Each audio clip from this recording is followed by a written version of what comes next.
আসসালামু আলাইকুম দর্শক, আশা করি সবাই ভালো আছেন। দর্শক, আজকে আমার ভিডিওর থাম্বনেল দেখে বুঝতে পারছেন যে আজকে আমি কোন বিষয় নিয়ে কথা বলবো। জুলাই বিপ্লব হাত বেহাত। দর্শক, যারা আমার চ্যানেলটি সাবস্ক্রাইব করেছেন তাদের সবাইকে আমার হৃদয় থেকে আন্তরিক ধন্যবাদ, এবং যারা আমার চ্যানেলটি দেখছেন তারাও আশা করি আমার ভিডিওটি সাবস্ক্রাইব করে আমার পাশে থাকবেন ইনশাআল্লাহ। দর্শক, একটা সময় যারা রাজপথে একসাথে বুক চিতিয়ে দাঁড়িয়েছিল, যারা সামরিক শাসনের বিরুদ্ধে, স্বৈরাচারের বিরুদ্ধে, হাসিনার দুঃশাসনের বিরুদ্ধে সোচ্চার থেকে এক দুর্বার আন্দোলনের মাধ্যমে শয়তান খুনি হাসিনার পতন ঘটালো, আজ তাদের বুকেই ছুরি। জামায়াতের ছাত্র সংগঠনের নেতৃত্ব তখন রাজনীতির এক গুরুত্বপূর্ণ চালিকা শক্তি ছিল। সেই সময়কার বন্ধুত্ব, সহযোগিতা, রক্ত ঘাম দিয়ে গড়া ঐক্য হঠাৎ ভেঙে পড়ল কেন? জামায়াতের কাছ থেকে সুবিধা ভোগ করে, ক্ষমতার মধু খেতে খেতে হঠাৎ করে তাদের বিরুদ্ধে বিষোদগার শুরু হলো কেন? আবার যখন মাঠে টিকতে কষ্ট হয় তখন ক্ষমা চাওয়ার মিছিল শুরু হয় কেন?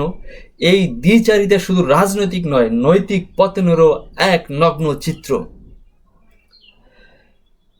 যারা 10ই মে পর্যন্ত আওয়ামী লীগ নিষিদ্ধের দাবিতে একই আন্দোলনের অংশ ছিল, কি হঠাৎ হঠাৎ করে কি হলো যে জামায়াতের বিরুদ্ধে এমন তীব্র ভাষায় ফেসবুক স্ট্যাটাস দিতে হলো? আবার সেই আওয়ামী ন্যারেটিভ, আবার সেই ভারতীয় ন্যারেটিভ নিয়ে রাজনীতি কেন শুরু হলো? এর উত্তর জুলাই বিপ্লবের অন্যতম সিপাহসালার সাদিক কায়েমের মুখ থেকে শুনে আসি, চলুন দর্শক। না, সবাইকে অন করার যে জায়গাটা বলছেন, আমার কাছে আমার প্রশ্নটা এরকম যে ডক্টর মোহাম্মদ ইউনূস যখন উপদেষ্টা পরিষদে আসার পরে একটা আন্তর্জাতিক সফরে গেলেন এবং তিনি বিশ্ব পরিমণ্ডলে আমাদের এখন যে তথ্য উপদেষ্টা মাহফুজ আলমকে পরিচয় করিয়ে দিলেন যে এই আন্দোলনের মাস্টার মাইন্ড। এই জায়গাটা থেকেই কি বিভক্তির শুরু নয়? আপনি কি মনে করছেন? অবশ্যই, এটা তো অবশ্যই। এখানে উনি এমন একজন ব্যক্তিকে মাস্টার মাইন্ড হিসেবে তিনি পরিচয় করে দিয়েছেন, যিনি এই পুরো জুলাই বিপ্লবটাকে বিভাজনের দিকে নিয়ে গেছে। আমি আজকে বলতে বাধ্য হচ্ছি। এবং আপনি যদি আজকে সার্ভে করেন, আজকে যদি আপনি শহীদ পরিবারের সাথে কথা বলেন, যারা আহত তাদের সাথে কথা বলেন, এবং যারা এদেশে আপামর ছাত্র জনতা আছে তাদের সাথে কথা বলেন, আপনি এই বিভাজনের মূল কারণ কোন ব্যক্তিকে কেন্দ্র করা হয়েছে সেটা আজকে জাতির কাছে পরিষ্কার। এবং তার সাম্প্রতিক সময়ে যে বক্তব্যগুলো, সে বক্তব্যগুলো একজন উপদেষ্টা, একজন মন্ত্রীর এরকম বক্তব্য হতে পারে না। সম্প্রতি জগন্নাথ বিশ্ববিদ্যালয় এবং ঢাকা বিশ্ববিদ্যালয় এবং অপারল ছাত্র জনতাকে সে যেভাবে হুমকি দিচ্ছে, আরে ভাই, আমার কথা হচ্ছে এটা তো হাসিনা কাজ করতে কাজ। আপনি যদি হাসিনার মতো অ্যাক্টিভিটি করেন তাহলে আপনি ঘোষণা দিয়ে হাসিনা হন। আপনি বাইরে বলবেন যে হচ্ছে আপনি বিপ্লবী, আপনি একজন ছাত্র উপদেষ্টা, শহীদদের রক্তের উপর বসে আপনি মন্ত্রী হয়েছেন, আবার আচরণ করবেন আপনি হাসিনার মতো। আপনি যদি বলেন হাসিনা, তাহলে আমরা হাসিনার মতো আপনাকে ডিল করবো। হাসিনা যেভাবে আমরা লাত্তি দিয়ে হচ্ছে এদেশ থেকে ভারতে পাঠিয়ে দিচ্ছি, তাহলে আমরা তার সাথে আপনার সাথে এভাবে ডিল করবো। আপনি বাইরে খুবই সুশীল সাজবেন আর ভেতরে হাসিনার মতো আচরণ করবেন, সেটা হবে না। তো এখনও সময় আছে। আমরা এই 54 বছর পরে বাংলাদেশে যে ঐতিহাসিক সুযোগ পেয়েছি, কিছু ব্যক্তির কারণে, তাদের শিশুসুলভ আচরণের কারণে আমরা এটাকে নষ্ট হতে দিতে চাই না।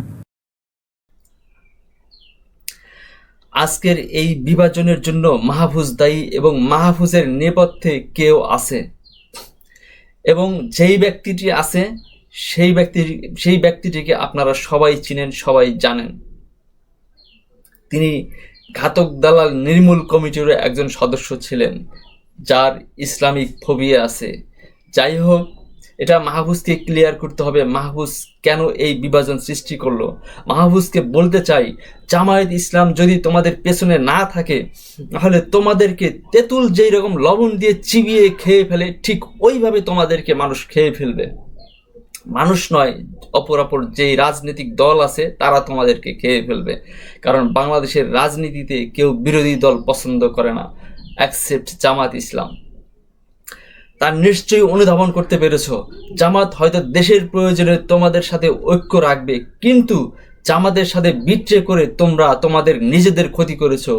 লিখে রাখো, আর কখনো দেশের মাটিতে রাজনৈতিকভাবে মাথা উঁচু করে দাঁড়াতে পারবে না। তোমাদের ভিত্তি কখনোই মজবুত হবে না। এই দ্বিচারিতা মানুষ ভালোভাবে নেবে না। জামায়াতের 11 জন শীর্ষ নেতাকে খুনি হাসিনা হত্যা করেছে, হাজার হাজার নেতাকে ক্রস ফায়ারে হত্যা ও পঙ্গু করেছে, লাখ লাখ নেতা ও কর্মীদের বাড়ি ঘর ছাড়া করেছে। তারপর তুমি জামায়াতকে আরও শাস্তি দিতে চাও? তুমি কতটা ইসলাম বিদ্বেষী হলে এমন মন্তব্য করতে পারো? জামায়াত শুধু একটি রাজনৈতিক দল নয়, এটি একটি আদর্শ। জামায়াতকে শুধু রাজনৈতিক দল বললে তার বিস্তার ও প্রভাবকে সংকুচিত করে ফেলা হয়। এটি একটি আদর্শিক সংগঠন, যার অনুসারীরা শুধু ভোটের হিসেবের জন্য নয়, বরং ধর্মীয় ও নৈতিক বিশ্বাস থেকে এর সাথে সম্পৃক্ত। কেউ চাইলেই জামাতকে মাইনাস করে দিতে পারে না। আর যারা ইসলামকে রাজনীতি থেকে বিচ্ছিন্ন করতে চায়, তারা নিজেরাই ইতিহাসের আস্থা করে নিক্ষিপ্ত হয়। এখন কারা জামায়াতকে নিষিদ্ধ করতে চায়, কার স্বার্থে? যারা জামায়াতকে নিষিদ্ধ করতে চায় তারা জানে জামায়াত থাকলে আমরা চুরি, চামারি, লুটপাট, ধান্দাবাজি করতে পারবো না, বাটপারি ব্যবসা বন্ধ হয়ে যাবে। অন্যদিকে এই দেশে ভারতীয় সাম্রাজ্যবাদের আগ্রাসন চালাতে পারবে না।